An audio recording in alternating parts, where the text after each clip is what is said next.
Assalamualaikum warahmatullahi wabarakatuh. Saya Putri Alpina, izin mereview jurnal untuk laporan piket yang berjudul Kompetensi Literasi Informasi Digital di kalangan dosen Universitas Sultan Ageng Tirtayasa dalam mendukung riset dan publikasi ilmiah yang ditulis oleh Pak Anies Fuad dan Pak Abdul Hamid. Dalam penelitiannya ini akan mengetahui tingkat literasi informasi digital dosen Universitas Sultan Ageng Tirtayasa dalam mendukung penelitian dan publikasi ilmiah. Dengan menggunakan jenis penelitian kuantitatif dengan metode survei, penelitian ini juga bertujuan untuk mengukur tingkat literasi informasi digital dosen di Universitas Sultan Ageng Tirtayasa.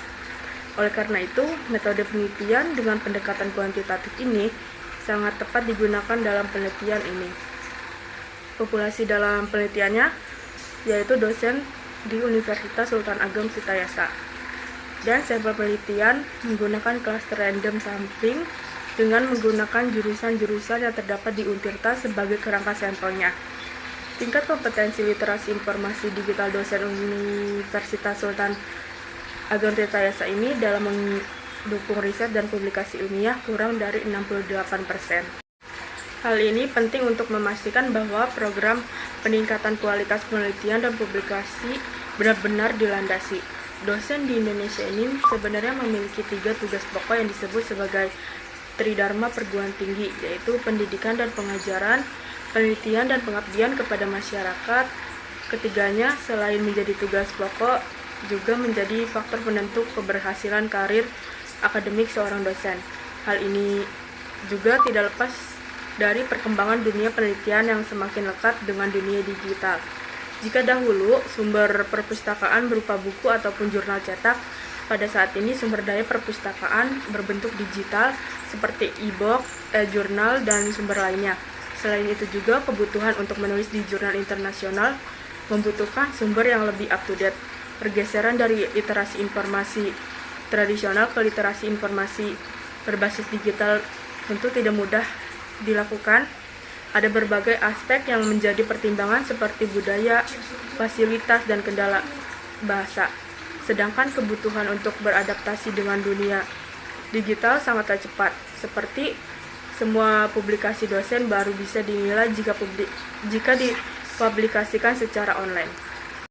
Kemudian distribusi responden berdasarkan pendidikan terakhirnya, sebagian penelitian ini berasal dari kelompok berpendidikan S2 sebanyak 77% dan sisanya 23% dari kelompok pendidikan S3. Sedangkan sebaran responden berdasarkan jenis kelamin yang didominasi oleh laki-laki sebesar 54% dan perempuan sebanyak 46% responden. Penelitian ini menemukan bahwa produktivitas karya ilmiah dosen Untirta rata-rata sebanyak 50% responden sudah pernah menulis karya ilmiah di berbagai kanal, buku dan jurnal, tingkat nasional hingga internasional. Sebanyak 54% responden sudah menulis buku yang diterbitkan dan memperoleh ISBN. Lalu, sebanyak 88% responden sudah mempublikasikan tulisannya di jurnal nasional. Selain itu juga terdapat 48% responden yang sudah menerbitkan tulisannya di jurnal nasional terakreditasi. Responden dalam penelitian ini menyatakan bahwa 70% dosen mengalami kendala dalam penggunaan jurnal dan buku elektronik. Hal ini paling menonjol yaitu kendala bahasa Inggris dan terbatasnya akses jurnal dan buku elektronik secara luas dan lengkap. Untirta hanya berlangganan dari sumber Fingerlink.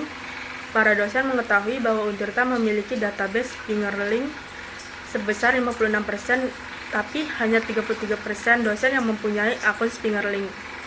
Selain itu juga fasilitas kampus belum dirasakan oleh para dosen dan kualitasnya masih rendah. Dalam penelitian ini, hal utama yang perlu peneliti lakukan adalah menjawab rumusan masalah deskriptif yang telah dirumuskan sebelumnya. Sekian dari saya. Wassalamualaikum warahmatullahi wabarakatuh.